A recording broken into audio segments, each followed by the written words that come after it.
नमस्कार। मैं हूं आलोक मेहता। एडिटर्स आई में आपका स्वागत है।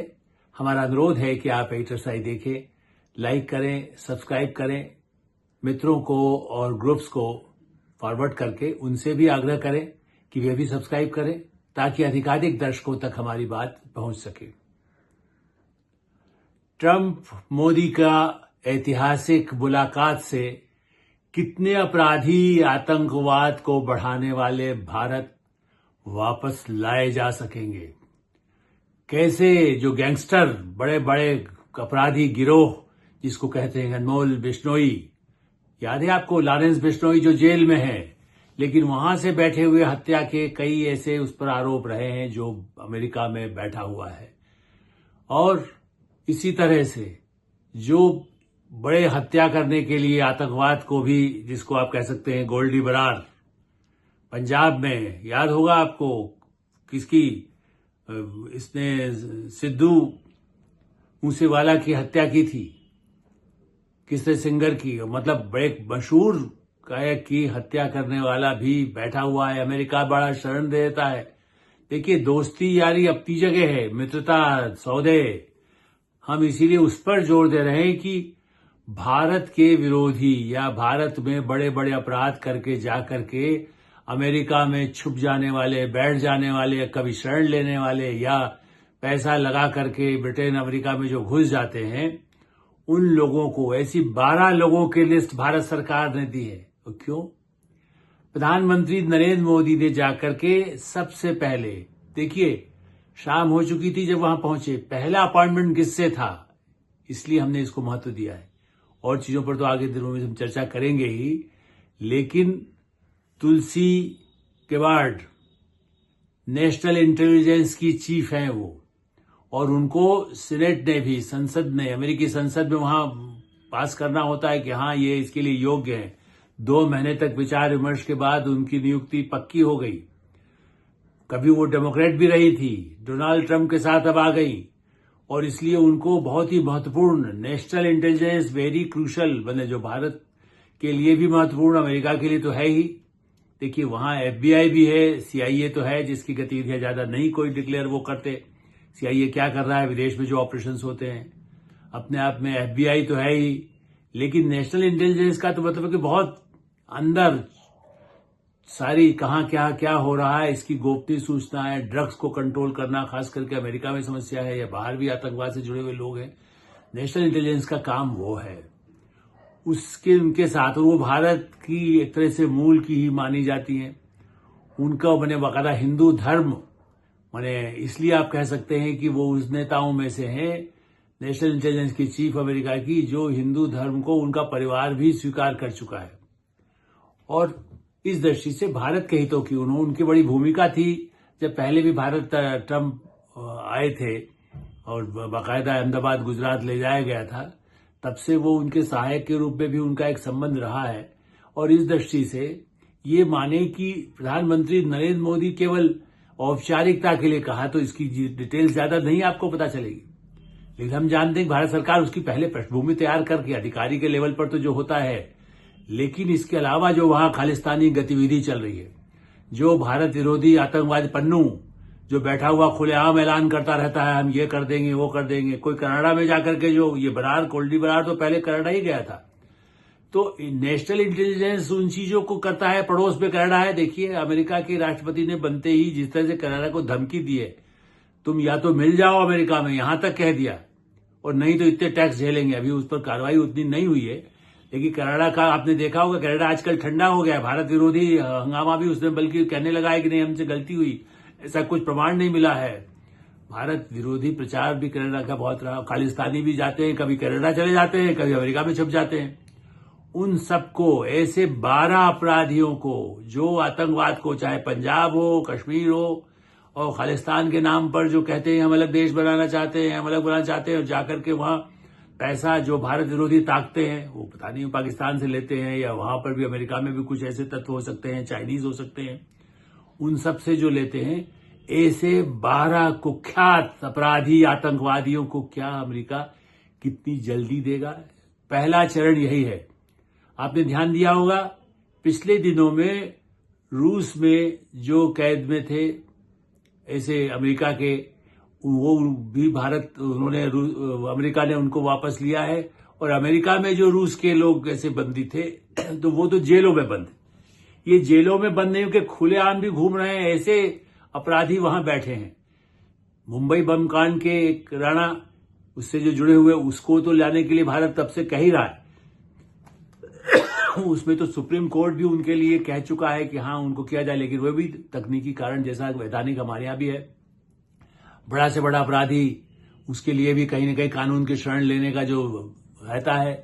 इन डेमोक्रेटिक कंट्री में दूसरा कोई कंट्री होता तो गोली से उड़ा दिया जाता है। आप देखिए जहां तानाशाही है, वहीं पर उस देश में भी उड़ा दिया जाता है। वो किसी भी देश के विरोध में कर रहा है काम, वहां बैठकर मानवता का, भारत जैसे मित्र देश का, लेकिन फिर भी ये तो गनीमत है, भारत फिर भी कोई मौत की सजा की बात नहीं करता। वो कहता है यहां के कानून के आधार पर कार्रवाई होगी। लेकिन हमारे देश में अपराध किए हुए ऐसे कुख्यात आतंकवाद के समर्थक या बड़े अपराधी, जो आपने देखा होगा महाराष्ट्र में जिस तरह से नेता बाबा सिद्दीकी, उसकी हत्याकांड का जो मामला आया है, उसमें भी बिश्नोई गैंग का हाथी सामने आया था। और इसलिए इसके असर महाराष्ट्र में, पंजाब में, कश्मीर में, देश के अन्य हिस्सों में भी जिन कुख्यात अपराधियों की वजह से उन गैंग के जो कनेक्शन बने होते हैं, उनको वापस भारत दिया जाए, ताकि यहां उन पर कठोर से कठोर कानूनी कार्रवाई, पहले तो आते ही जेल भेजा जाएगा। असली हमारा जो मुद्दा है ये ठीक है भाई, सौदा, चूंकि बिजनेसमैन है डोनाल्ड ट्रंप, राष्ट्रपति है, वो तो सबके साथ, वो जो चीन को भी कहते हैं भाई आओ धंधा करो, उसके बाद टैरिफ बढ़ा देंगे, कुछ करेंगे, लेकिन साथ में कहते नहीं मेरा उसके साथ बहुत अच्छा कम्युनिकेशन है। वो पुतिन के साथ भी उन्होंने बात कर ली। प्रधानमंत्री नरेंद्र मोदी की जाने से पहले, ये भी एक बड़ी उपलब्धि है, क्योंकि भारत और रूस के संबंध बहुत घनिष्ठ है। तो यूक्रेन में शांति के लिए वार्ता करने के लिए डोनाल्ड ट्रंप तैयार हो गए, और उन्होंने कहा पुतिन से हमारी बात हो गई, ताकि प्रधानमंत्री मोदी के लिए पुतिन भी कह चुके हैं कि यही कर सकते हैं ठीक। तो आतंकवाद से निपटना हो या युद्ध को रोकना हो, उसमें भारत की भूमिका, तो भारत कहता है भाई मध्यस्थता तो नहीं करेंगे, लेकिन हाँ हम समझाएंगे कि कितना नुकसान पूरी इकोनॉमी को, रूस को भी हो रहा है, यूक्रेन को तो बर्बादी है, यूरोप को भी नुकसान हो रहा है। और अमेरिका ने तो कह दिया हम अपनी नहीं करेंगे, हम अपनी इकोनॉमी देखेंगे, हम और कोई सहायता उस तरह की नहीं देंगे यूक्रेन को। यूक्रेन के भी उसके लिए अपने हाथ पीछे हटाने का फैसला ट्रंप कर चुके। ऐसी उसमें भारत की भूमिका ये कि आप युद्ध को क्यों भड़काते हैं, और ट्रंप भी इस बात को मानने को तैयार है। ट्रंप चूंकि बिजनेसमैन है, तो अपराधी आतंकवादी हो या बिजनेस युद्ध की स्थितियां पैदा करते हो, ईरान जरूर एक पेचीदा मुद्दा है जिस पर ट्रंप के साथ कितनी बातचीत में क्या होता है। लेकिन हाँ, हम तेल के लिए, हम ऊर्जा के क्षेत्र में, हम रक्षा के क्षेत्र में जो समझौते कर रहे हैं, और याद रखिए नेशनल इंटेलिजेंस के साथ जो बात हुई है उसी पर आगे जाके, और चाहे एलन मस्क हो जो उनके सबसे बड़े सलाहकार हैं, लोग तो उनको देखते हैं, कहीं ऐसा तो नहीं है कि वही 4 साल बाद वो भी राष्ट्रपति बन जाए, जो उनको एडमिनिस्ट्रेशन में खर्चा कम करना, जो बर्बादी होती है, जो लूटा गया भ्रष्टाचार वहां जो हुआ, ट्रंप ने पहला आदेश यही दिया है एलन मस्क को। तो अपराधियों को जो ड्रग्स से जुड़े हुए हैं, तो भारत जिनकी चिंताएं करता रहा है, ट्रंप पहले कदम वही उठा रहे हैं भारत को खुश करने, नरेंद्र मोदी को, और इसलिए भी कि उनका हित भी है। ऐसा नहीं धंधा उनका, उनके यहां भी इकोनॉमी के लिए उनको जरूरत है हथियार हमसे लिया जाए। अभी भारत ने पिछले अक्टूबर में ही उनके साथ एक सहमति किया है, जिसमें करीब $3 अरब के जेट और इस तरह के जो लेने के लिए जो उनसे बात की गई है, उसमें $3 अरब का सौदा हुआ। उसमें MQ-9B प्रेडेटर और ऐसे जो पायलट लेस, जिसमें विमान ऐसे लड़ाकू विमान हो और जो खास करके ऐसे जा सके, जिसकी क्षमता अमेरिका के पास इसने बढ़ा के रखी हुई है, इस तरह के उनके लिए विमान हमें मिल सके। हम ऐसे और नौसेना के लिए और थल सेना के लिए भी कुछ ऐसे लड़ाकू विमान जो बहुत ही तेज गति से भी जा सके, उनके लिए भी लेने की बात उनके साथ चल रही है। हेलीकॉप्टर भी लिए जाएं, इसके लिए भी बात चल रही है। तो हेलीकॉप्टर, प्लेन, लड़ाकू विमान, ऐसे ही युद्ध भूमि में काम करके ड्रोन, उनकी भी जो भारत को आवश्यकता है, जो उनसे लिया जा सकता है, वो तो करीब $20 मिलियन है, कोई बहुत ज्यादा उसकी कीमत नहीं है, लेकिन फिर भी भारत के लिए महत्वपूर्ण है। और उनके लिए इसलिए महत्वपूर्ण है कि अमेरिका की इकोनॉमी तो डिफेंस के धंधे में चलती है। वो दूसरों को युद्ध रोक रही कहते हैं, लेकिन उनका तो कुछ भाई आप हमारा खरीदते रहिए, आपको अपना रक्षा करना होगा पहले, बाद में हम बचाएंगे, या हम तो चाहते हैं लड़ाई ना हो, जैसे भारत कहता है लड़ाई ना हो। लेकिन भारत भी अपने जो हथियार बनाने लगा है, तो अब उसको नहीं। परमाणु ऊर्जा के क्षेत्र में सहयोग कैसे बढ़ने वाला है, उस पर भी सौदा हो ही जाएगा। वो सब ये तो तैयारी बैठी हुई है कि वो, और हमारे पास इसीलिए फ्रांस गए हैं प्रधानमंत्री नरेंद्र मोदी। हम इसकी पहले भी चर्चा की है कि क्या दे, जब वहां पर खाली एआई की बात नहीं हुई है, हम जो है न्यूक्लियर एनर्जी में, परमाणु ऊर्जा में न्यूक्लियर रिएक्टर देने के लिए फ्रांस हमारा सबसे पुराना दोस्त रहा है, उसने कभी धोखा नहीं दिया, ये याद रखिए। रूस भी हमारा इसी तरह है, उसने कभी उस तरह से नहीं किया, लेकिन रूस के अपने तरीके होते हैं। फ्रांस के साथ तो कोई ऐसा है ही नहीं कि हमारे वामपंथी विचार है, कम्युनिस्ट विचार है, रूस के साथ है, किसके साथ है। तो न्यूक्लियर प्लांट हमने उससे भी हमारा रहेगा, किससे अच्छा हमें फायदा होता है। अमेरिका भी बेचना चाहता है, न्यूक्लियर प्लांट हमसे ले लें। डॉक्टर मनमोहन सिंह के जमाने से उनको तो लगा हुआ है, इसलिए न्यूक्लियर समझौता किया था कि न्यूक्लियर प्लांट, ये हम चाहते हैं कि भारत का औद्योगिकरण जितने विस्तार से हो रहा है, भारत भी, उसके लिए न्यूक्लियर ऊर्जा जो प्रदूषण को भी रोकती है और तेल पर हमारी निर्भरता कम होती है। सबसे अधिक हमारा खर्च, हमारे यहाँ बोझ सारी जनता पर भी जिसका पड़ता है, तेल, पेट्रोल, गैस, तो ईरान से लेते हैं हम। और अमेरिका हमें ज्यादा कर नहीं सकता है, वो अपनी प्राइवेट कंपनियों पर तो कोई ज्यादा रोक लगा नहीं सकता है। जब हम उनसे तेल लेते हैं तो महंगा पड़ता है, फिर भी हम उनसे भी लेते हैं, कुछ परसेंट लेते ही है, 5%। लेकिन हमारे लिए तो रूस और ईरान ज्यादा दोस्त है। रूस तो हमें उनके अपनी भारतीय मुद्रा में भी लेने को तैयार हो जाता है।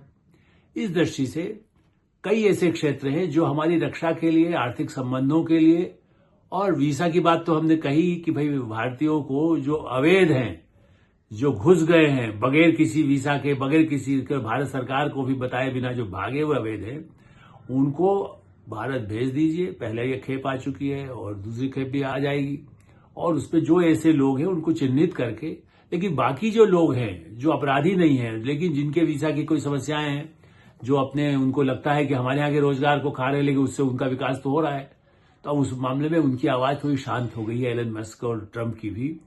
तो आप्रवासी जो हमारे भारतीय हैं, जो बड़े बड़े इंजीनियर काम कर रहे हैं, टेक्नोक्रेट, डॉक्टर्स, विभिन्न क्षेत्रों में उद्योग व्यापार में जुड़े हुए भारतीय कंपनियां वहां काम कर रही हैं, उनको कहीं न कहीं आने जाने में या वीसा में कोई दिक्कत ना आए, उस पर तो समझौता होना वैसे ही आसान बात है। मेरा ऐसा मानना था, ट्रंप ऊपर से ज्यादा गुस्सा दिखाते हैं, लेकिन जब उनको धंधा करना होता है तो भारत की तरफ झुकते हैं। हमेशा वो कह चुके हैं कि बाइडेन भी मानते थे और ट्रंप भी मानते हैं कि नरेंद्र मोदी से बड़ा मतलब जो है निगोशिएटर नहीं हो सकता है कोई। उनसे आप सौदा करना बहुत कठिन होता है, वो दूसरों को फंसा लेते हैं, कोई यहां पर ऐसा प्रधानमंत्री हो तो।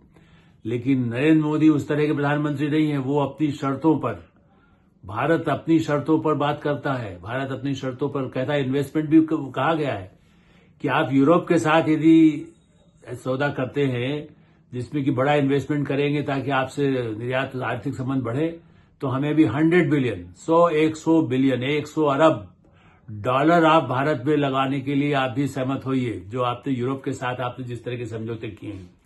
तो इन्वेस्टमेंट करें और साथ में यहां के लोगों को रोजगार मिले। तो इस बार का सौदा अपराधियों और आतंकवादियों पर अंकुश के साथ, अमेरिका में उनकी गतिविधियों को रोकने के साथ, संबंधों के मीठा कट्टा जो है उसमें ये कड़वी बातें हैं जो भारत सुनाता है। भारत कहता है कि आप अपनी जमीन पर भारत विरोधी गतिविधियों को न बढ़ने दें, बहुत हो चुका। अब हम भारत सुपर पावर, विकसित भारत की तरफ बढ़ रहा है, आपको भी हमारी बहुत अधिक जरूरत है। अब भारत से अच्छा दोस्त उनके लिए कोई नहीं है। नरेंद्र मोदी तो यही, उनको तो कहते ही हैं, चाहे ओबामा कहते थे या बाइडेन, लेकिन ट्रंप तो उससे भी ज्यादा। पिछले कार्यकाल में भी जो बातें हुई थी वो पिछले 4 साल में कुछ ठंडी पड़ गई थी, अब उसका सही रूप सामने आ रहा है। और इसलिए मानिए कि ट्रंप मोदी के इस वार्ता का एक नया अध्याय अगले 10 वर्षों के लिए खुलने जा रहा है। ये समझौता एक दिन, एक साल के लिए नहीं होगा। राष्ट्रपति वहां कोई भी हो, भारत के साथ समझौते को निभाना होगा, जो वादा किया निभाना होगा। HSI में यही विराम देते हैं। आप HSI देखते रहे, लाइक करें, सब्सक्राइब करें, मित्रों को, ग्रुप्स को फॉरवर्ड करें, और आपकी जो राय है उससे भी हमें अवश्य अवगत कराएं। धन्यवाद, नमस्कार।